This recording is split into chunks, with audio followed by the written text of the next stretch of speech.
Today is the second Sunday in Lent, and we shall place the symbol of the 30 pieces of silver. The words are on the notice sheet and also on the screen. You are asked to respond with the words in bold type. The love of God breaks down all barriers. Through the grace of Jesus Christ. The love of God knows no bounds. Through the grace of Jesus Christ.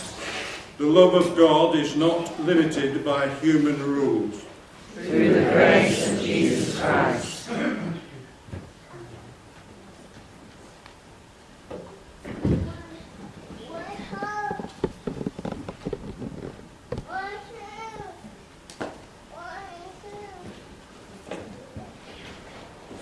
When we choose self-satisfaction, when we choose self-importance, when we choose self-righteousness, we betray Christ's trust. When we fail to speak for Christ, when we fail to act for Christ, we deny him. And only God's boundless love can rescue us. Through the grace of Jesus Christ. Amen. We shall now sing verse 2 of hymn 287. These words are also on the screen. Please remain seated during the singing of the verse.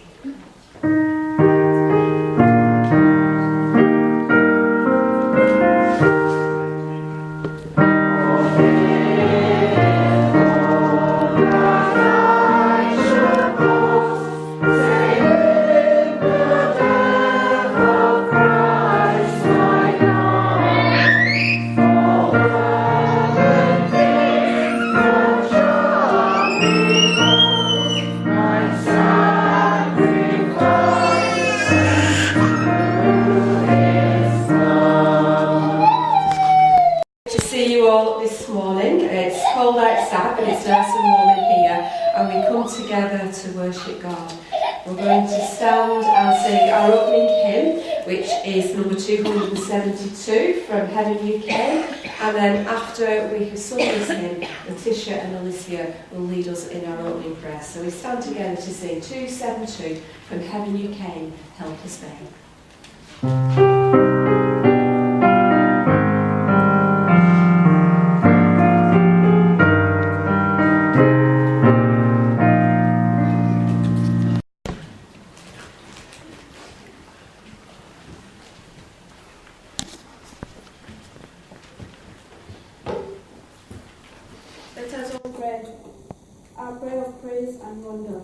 Lord God, we love and adore you. Gazing at the splendor of a sunset, we are transported to a vision of the glory of heaven. Everything in heaven is yours, the planets, the stars, everything to the edge of infinity. Standing on the mountain top, you are in all of your creation spread before us. Everything on earth is yours in all its wonder, and with all its possibilities. Hearing the sound of beautiful music, you lift us up above our cares. In your hands are all strength and comfort. Marveling at the sight of springtime, buds and blossom, you gave us renewed hope. You alone are the source of new life, and the source of new life in the faith of each one of us. Lord God, we love and adore you. Our prayers of confession. Forgive us for having those thoughts and feelings that just make us and others we love feel sad or unhappy. Forgive us when we have been discontented or not appreciated what we have. Help us to appreciate the gifts you have given us and use them well at all times. Forgive us when we have been envious of the positions other people have and the skills and abilities you have given them. Forgive us for the times when we have been jealous or grudging of the talents and gifts of others. Forgive us for not counting our own blessings, and help us to always remember to do so. Amen. Our prayers of thanks. Lord our God, we thank you for all your good gifts to us, our skills, our hobbies, our homes. We thank you for the earth you have lent us to us for our use, for all its wonders of nature, the mountains, the seas, the amazing animals, trees and plants. And for our lives to live to your praise, help us to do this fully to your glory. Amen. We will now pray together the Lord's Prayer. The words are on the screen. Our Father, who art in heaven, hallowed be thy name. Thy kingdom come, thy will be done, on earth as it is in heaven. Give us this day our daily bread, and forgive us our trespasses, as we forgive those who trespass against us. And lead us not into temptation, but deliver us from evil. For thine is the kingdom, the power, and the glory, forever and ever. Amen.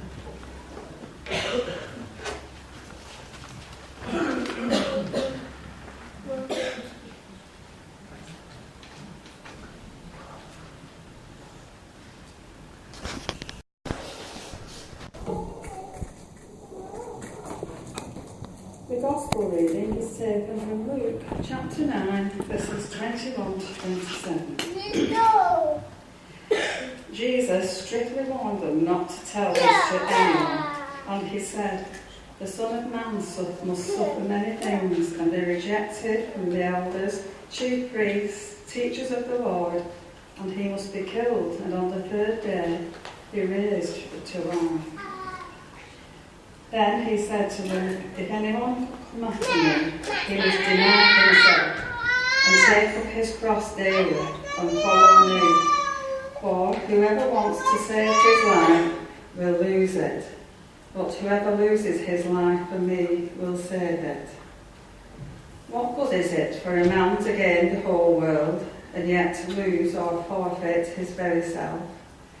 If anyone is ashamed of me and my words, the Son of Man will be ashamed of him when he comes in his glory, in the glory of the Father and of the holy angels. I tell you the truth, some who are standing here will not taste death before they see the kingdom of God." Amen. Amen.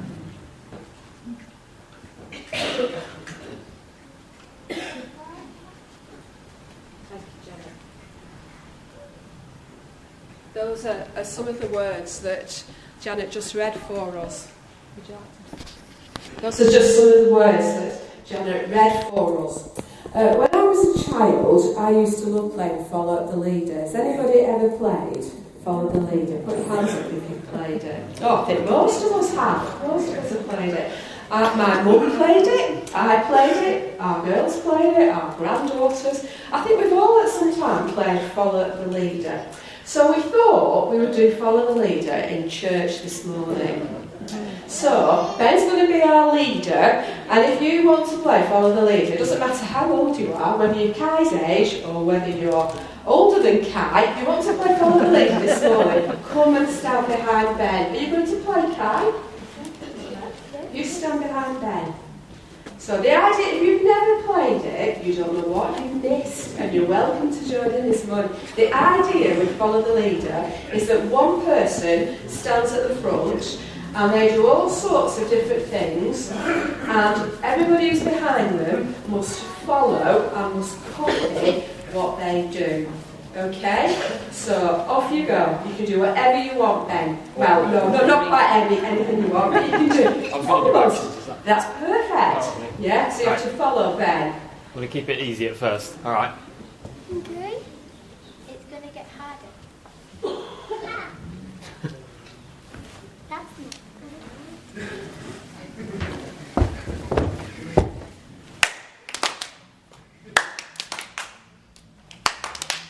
I'm pretty good at this. Yeah, I think you should go for a wander. Right, I think we'll go for a wander. You ready?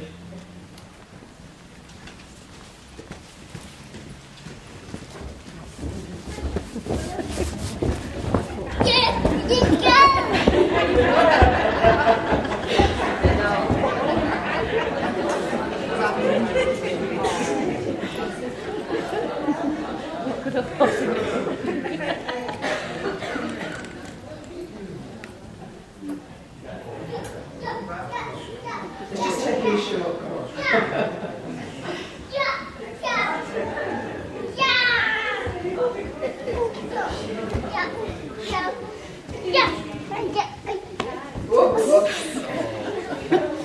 I didn't do that, guy. Oh dear.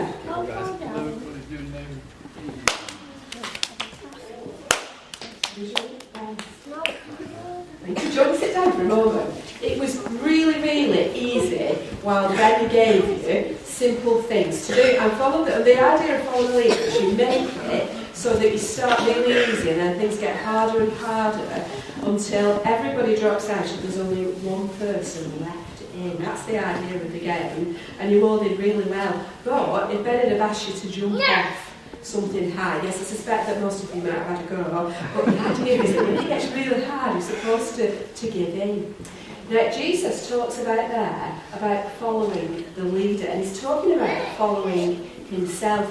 If you think about the disciples, all those friends of Jesus, they followed him for 3 years, and they saw the most amazing things. They saw water turned into wine. They saw 5,000 people fed with a bit of bread and a bit of fish. And they saw people who couldn't see given their sight again, and people who had leprosy made well. And they heard the most amazing stories about the Good Samaritan, the prodigal son, and Jesus said, you're to love your enemies and you're to turn the other cheek. And every single day, when they got up, they must have thought, what are we going to see today that is so wonderful? And it was really easy for them to follow Jesus. But then, things started to get harder. A bit like the equivalent of if Ben had said to you, let's go upstairs and let's see how far we can jump down the stairs from the upper room. It might have been easy from the beginning, but then gets harder. And Jesus started to say to them, actually, it's going to get harder. You're going to have to take up your cross and you're going to have to follow me. And some of them decided they didn't want to follow Jesus anymore. And he said, before you decide to follow me, you've got to think about the cost. So this morning we're thinking about following Jesus. We're thinking about counting the cost of following Jesus. We're thinking about what that cost is, and you have to read the small print. But before we do that, we're going to do some crafts and crosses here for you. But before we're going to do that, we're going to do one more thing about following the leader. A few weeks ago in church at the last all-age worship, Ben taught us a new song with new actions. So we're going to do it again this morning because lots of people said, oh, we really liked that. So if you stand at the front with Ben, if you learn the actions off Ben, will you then stand at the front and show us all and we'll all follow you doing your actions? It's easy. Yeah? It's easy Yes. Hello? Can you... Oh, sorry. Sorry.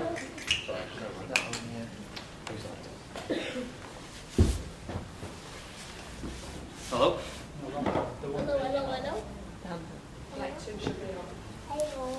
I can use... Can you... Yeah, there we go.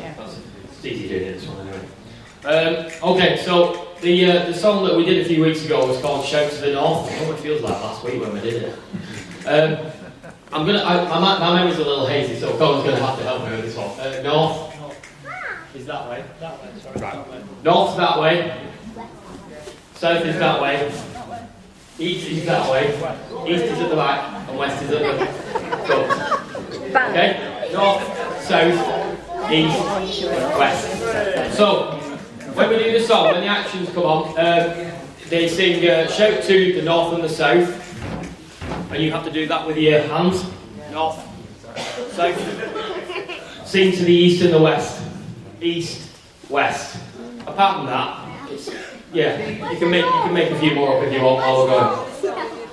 Yeah. So, can all the young people stand up and we're going to help the congregation lead it. North, south, east, west. And are you alright going to the next slide? Right, just bear with me a minute.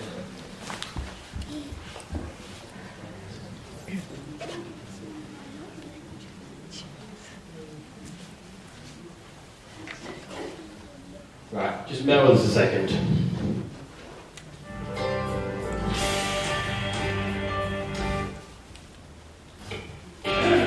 Here we go.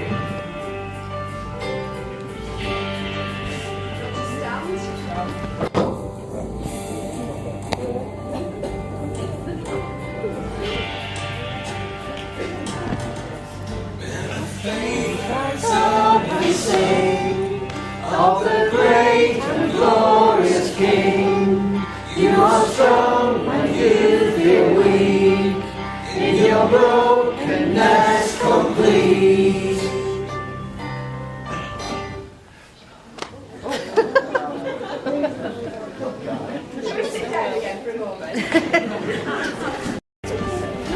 Sorry about that.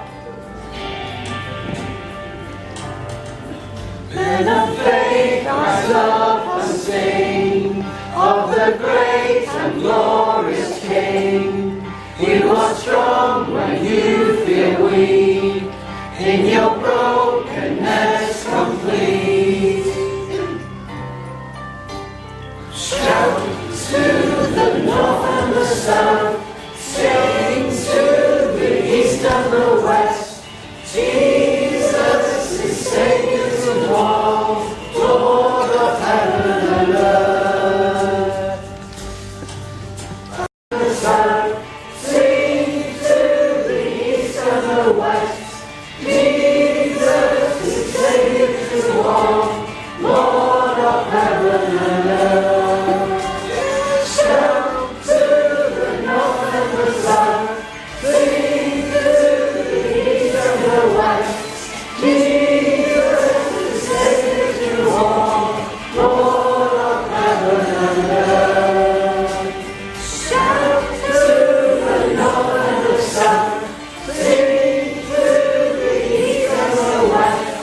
Jesus is Savior to all, Lord of heaven and earth. And we followed Ben, but we're thinking about following Jesus. And one of the things that you've got to do when you think about following Jesus is you've got to work out whether the cost of following Jesus is something you want to pay and whether the price is right. Now, on television many years ago, there used to be a programme called The Price is Right. Who used to watch The Price is Right? The Price is Right. Let me bring my things here for you. Let's see what we've got. So, this is it. Okay, so we're going to play a trial version of The Price is Right. Now, on The Price is Right, they used to shout to the contestants, "Come on down!" But you're already at the front, so you don't need to come on down. So I need 4 volunteers. So you first, and you first. Don't worry, because there's another game to go after. In fact, you can do it in pairs, perhaps. Do you want to do that with somebody else? John, do you want to do that? If you can't do this one, there's another one to do afterwards. You do the next one, all right? Okay. And you need a pen or a pencil each. All right. Yeah. What are you using? Are you doing it in pairs? Yeah? Pen? Oops, pencil. Are you doing it with someone? Yeah, you're going to do it. Right, don't. There's another one. Let's see. How many have we got? We should have 4 lots. Oh, yeah, do you want to do it? Oh, I'll just have the sweets. Right. What I'm going to do is, I've been shopping. Do you want to sit down? I've been shopping and I bought some different things. So you've got to work out, you've got to guess how much my Starburst cost me. How much my Love Hearts cost me, and how much My dime bars cost my dime bars cost me. You have. There we go. Right. Okay. So, what I'm going to do, I'm going to give you 4 prices, and you have to guess and write down on your piece of paper how much you think the dime bar cost. Okay? Right. You can help if you want. So, did my dime bar cost me 60 pence? Write it on your piece of paper if you thought it was 60 pence. Did it cost me 55 pence? 50 pence? Or 45 pence? So, if you write down on your piece of paper, do you want to... So, you'll have to guess. How much do you think my dime bar cost? Alright, okay. Do you need some help? Are you going to work? Just turn it over. Turn it on, there you go, darling. You write it on there.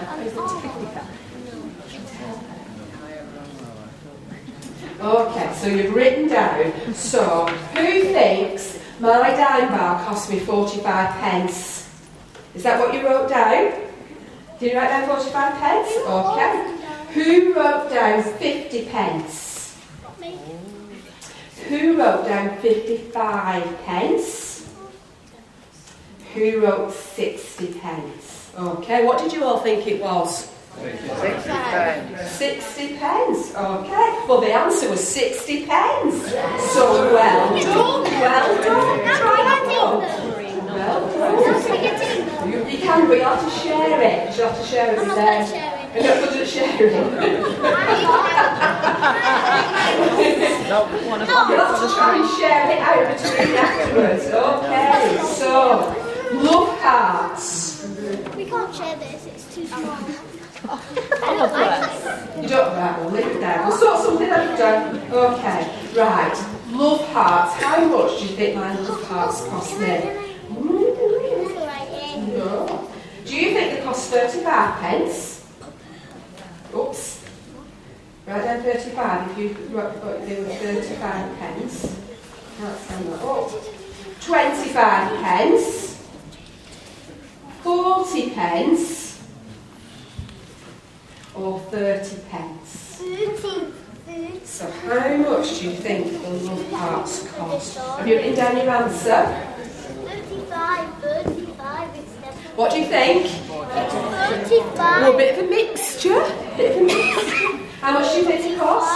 30. Right, okay, let's see what you wrote. Who wrote 25 pence? 35. Nobody. Who wrote 30 pence?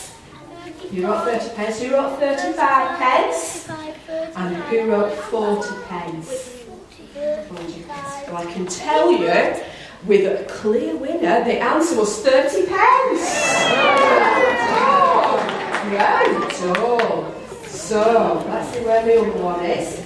Where's the down bar? We've done the down bar. Wait, these are love hearts. They're not Starburst. You can have them, please, start. Oh, sorry. Don't worry, you can have them. Starburst. Last one. How much do you think Starburst cost? So, last one. Who thinks they were 90 pence? 90. Who thinks they were £1.20? I think they're 90 pence. Or £1.10? Or £1? So if you want to write down how much you think the Starburst were. It's 90, definitely. 90. Okay. So who thinks, who's written it down, who thinks the Starburst were 90 pence? Ooh, you. Who thinks the Starburst were £1? Who thinks the Starburst were £1.10? No. And who thinks they were £1.20? How much do you think the Starburst were? Oh, that was a clear. They were actually £1. But you might have to share them with everybody else. Is that all right? Okay, do you want to sit down for a moment? The total of all my chocolates and all the sweets and all the things were only a couple of pounds. So actually, there wasn't an awful lot of cost involved. So it didn't really matter what they all were. But sometimes in life, things cost a lot more. So you have to think about the cost of different things. And we're thinking about today about the cost of following Jesus. And is it worth the cost of following Jesus? Do you think it is? Do you think the cost of following Jesus is worth it? It's not a small amount of money like that. It costs us our lives. And is that a price worth paying?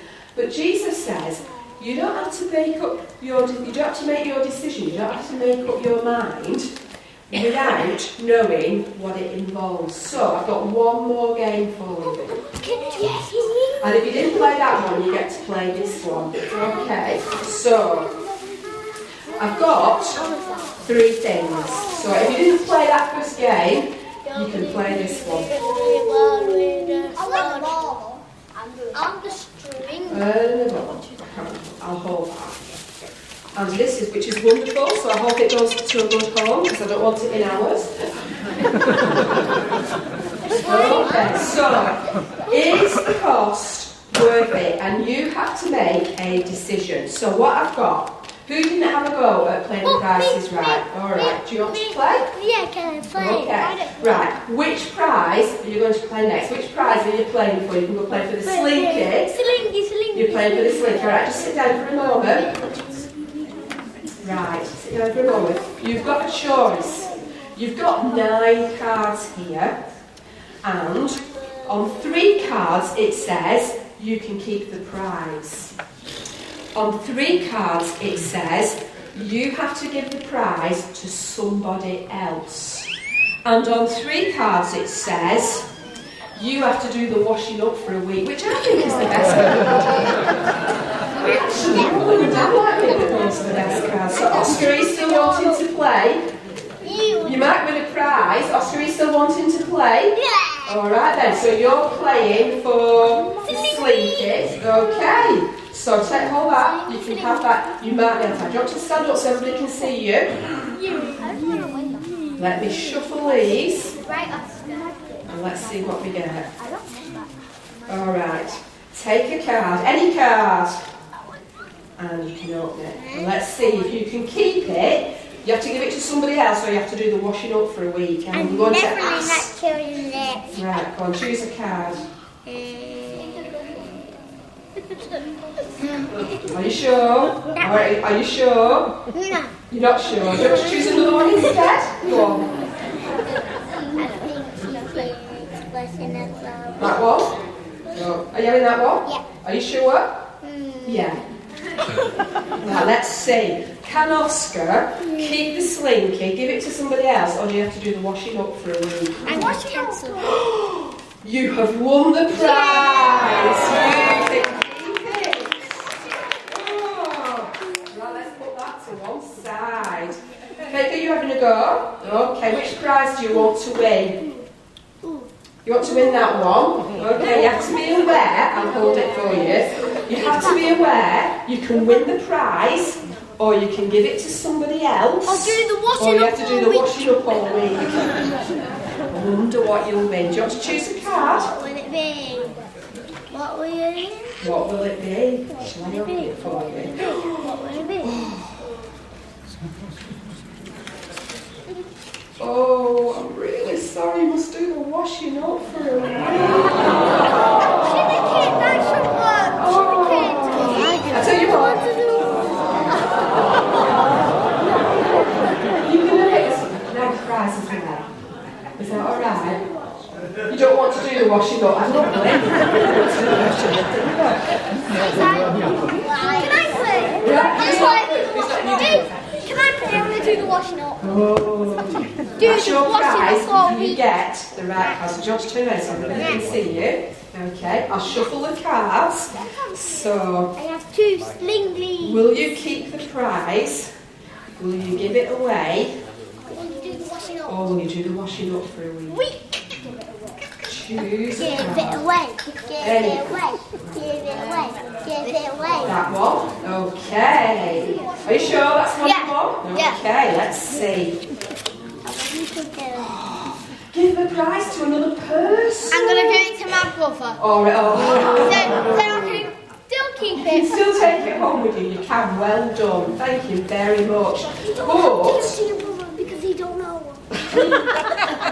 did you hear that? He doesn't have to give it to his brother because he doesn't know. Put it back.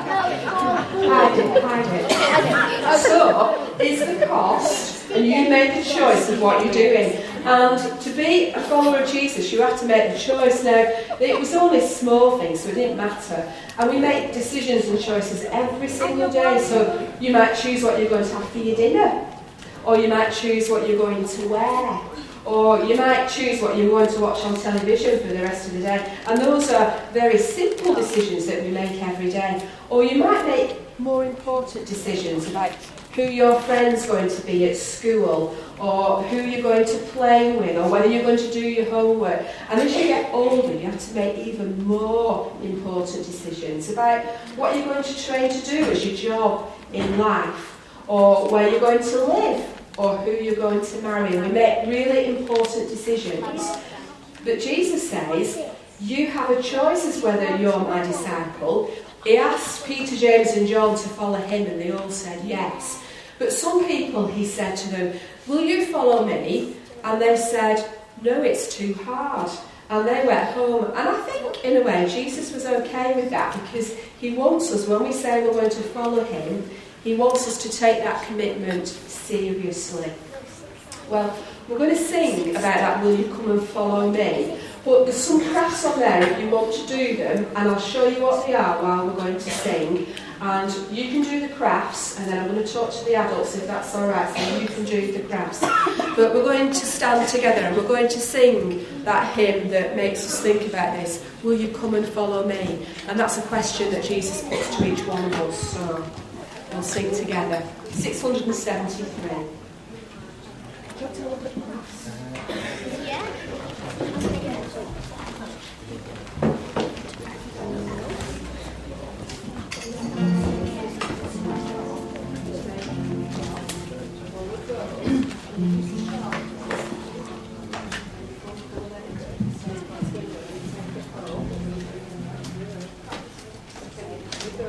Please stand if you're able.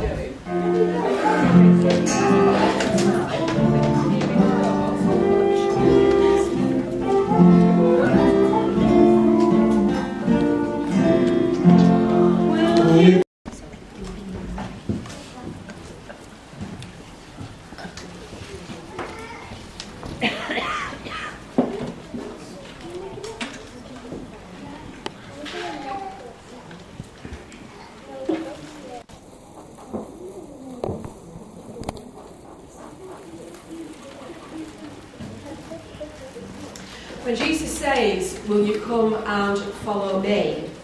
What is your response to that? Because a commitment of faith has far-reaching, life-changing implications. Terms and conditions apply. If you listen to commercial radio and you're driving about and you hear a wonderful advert extolling the virtues of some product, you'll get sort of like a 29.5 second advert, and at the very end, whoever's doing the announcement will say very quickly, terms and conditions apply. And it always makes me really cross. I find it so annoying when I hear adverts that do that. You see it on the television all the time. You see an advert for a new sofa or for a car or a wonderful holiday. And they sound like great bargains. The holiday of a lifetime, a wonderful offer.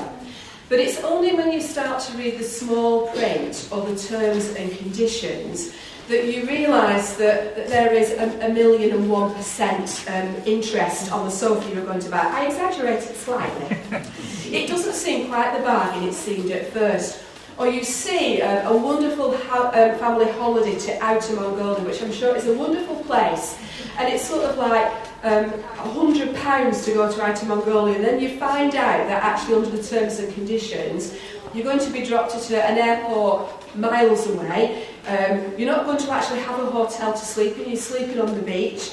And you suddenly realise that this great bargain, this great thing that you've been sold in the first place, hasn't actually turned out to be as wonderful as you thought. But by that time, the advertisers hope that you're so hooked in, that you're so sucked in, you think it's such a great bargain, that you'll go along with all the extra requirements. Being a follower of Jesus isn't like that at all, because Jesus isn't like that with us. He is always completely honest and completely open. He loves us and he respects us too much to not tell us the whole truth about what it means to be a Christian and to follow him every day of our lives. He clearly points out to us what the cost is of following him. In that Luke reading, we have this life of a roller coaster for the life of the disciples. They'd had 3 amazing years following Jesus. Can you imagine what it must have been like waking up in the morning and thinking, is he going to turn water into wine today? Is he going to raise somebody from the dead? Is he going to give the Romans a bloody nose? Is he going to do this or is he going to do that? And it had been such an exciting journey. It must have been so easy at that point of being a follower of Jesus. But then he begins to tell them where the journey is going, and he starts to pull no punches with them. He ruins the party that they've been having up till then, because he's starting to tell them that these good times that you've seen and all you've all been a part of, they're going to come to an end for now.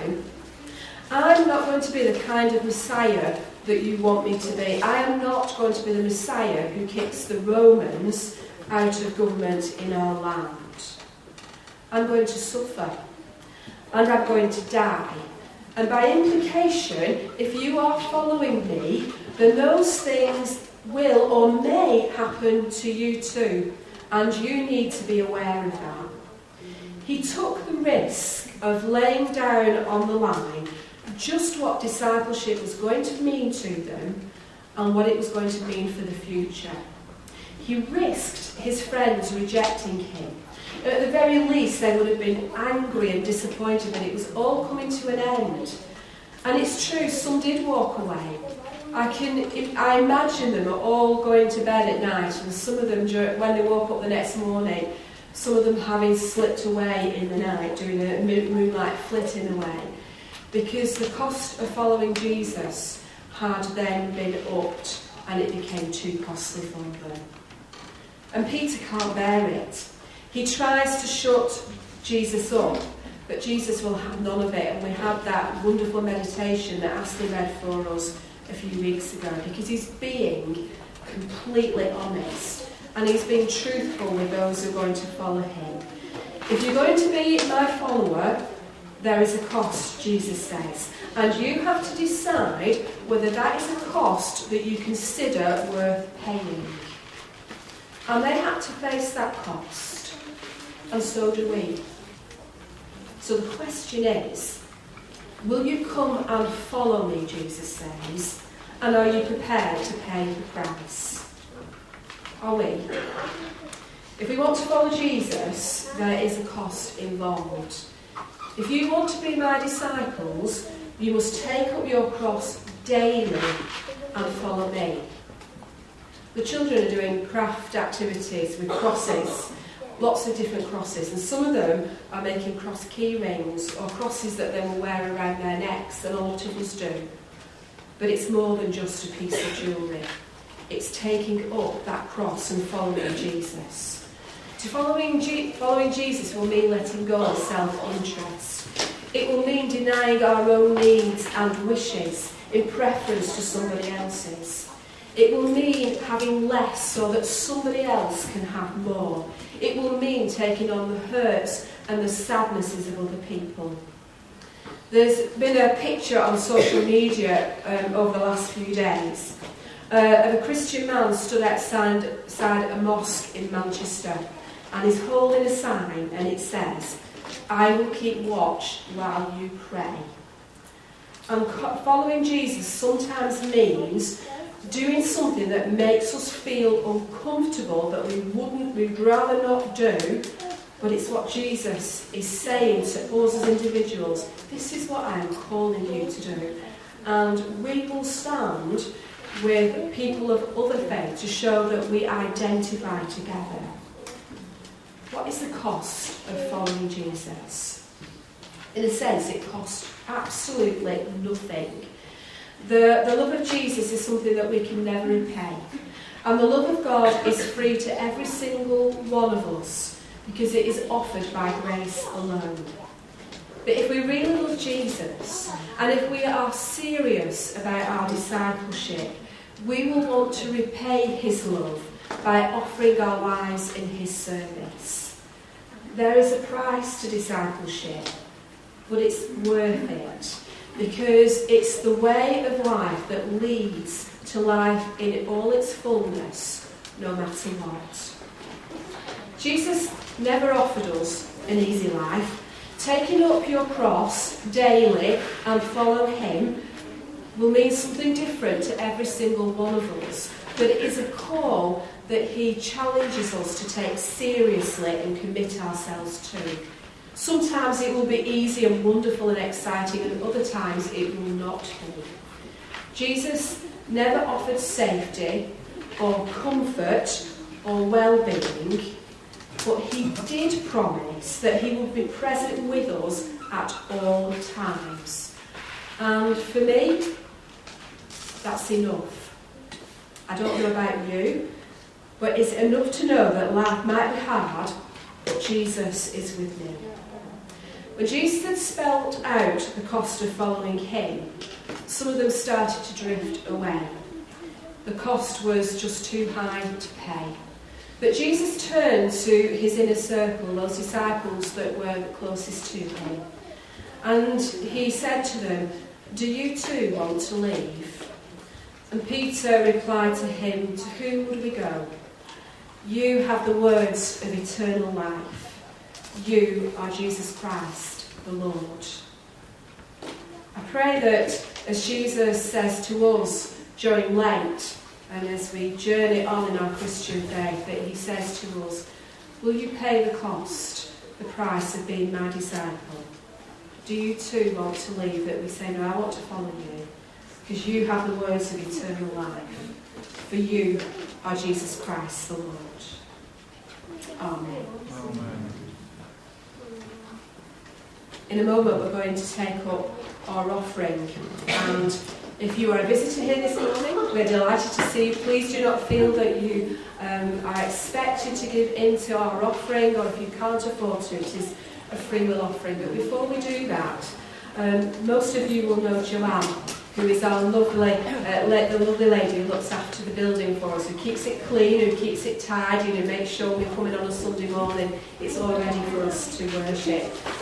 Joanne's dad, John Rodmell, died in Thailand suddenly on the 15th of January. This last Thursday, his funeral took place in Thailand, but Joanne and her brother were unable to be there.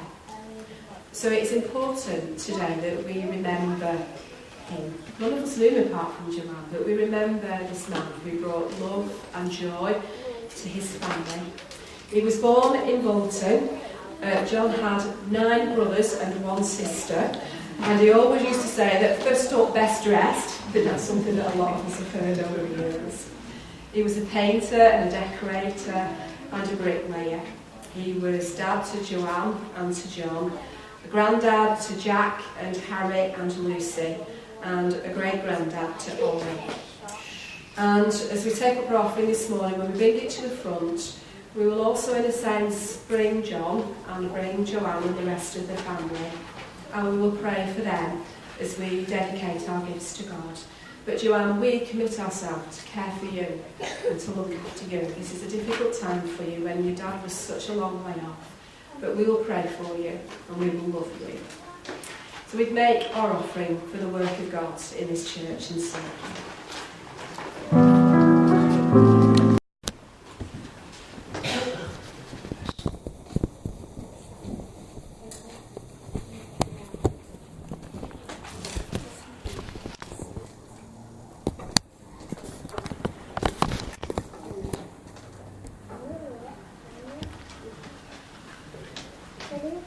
Let us pray. Help us all, whether we are young or old or in between, to take up our cross and follow you. Help us to understand exactly what it means for each of us as individuals.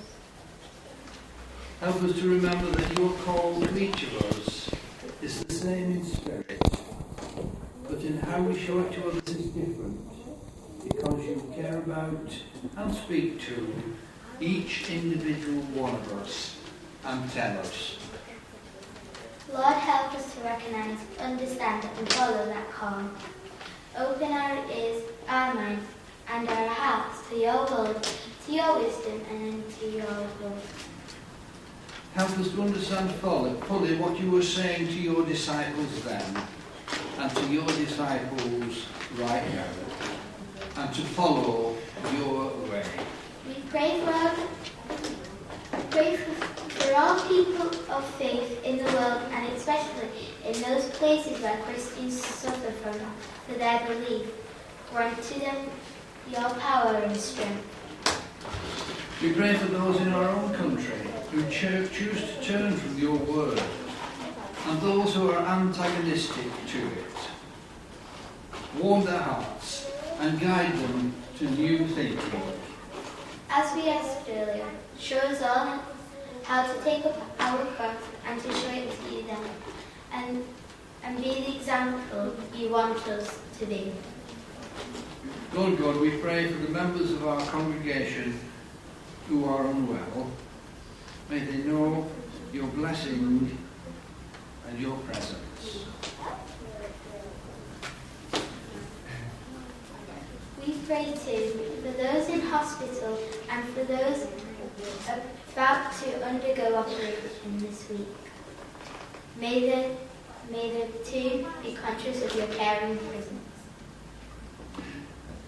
And we add to that, Lord, that we think particularly of our organist Anne this morning, who is preparing to have an operation on Thursday this week.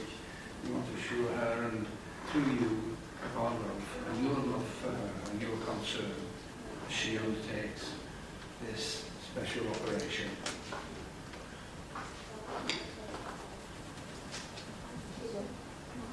We pray for all the mission partners of the Methodist Church who have taken up their crosses in your name. We pray especially for Sharon and John Harlock from our own circuit serving in Haiti. May they know your power and vision. Lord, we ask for an end to the epidemic of knife crime, bringing such horror and hurt to so many families. Speak to those in grief and change the hearts and minds of those who stab, wound and kill. We ask you to be with the people of New Zealand as they face the tragedy of the attack on two mosques where many people have been killed. Bring your peace, bring your power to them and to this situation. Lead and guide to new thinking and new attitudes for all peoples. Gracious spirits, for all these things, hear our prayer. Amen. And we shall conclude our worship this morning as we sing together hymn number 487 in the hymn book, which is on the screen. And let it be so, we say, you shall go out with joy.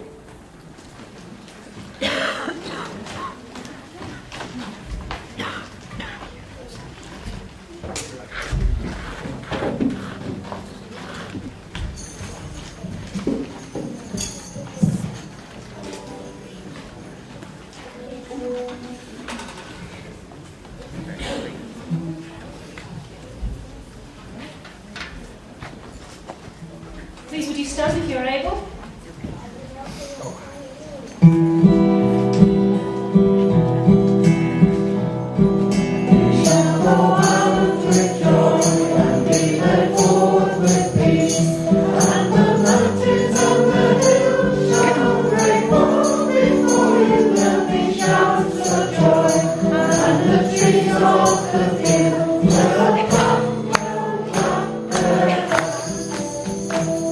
The tree of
together the grace of our Lord Jesus Christ, the love of God, and the fellowship of the Holy Spirit be with us all evermore. Amen.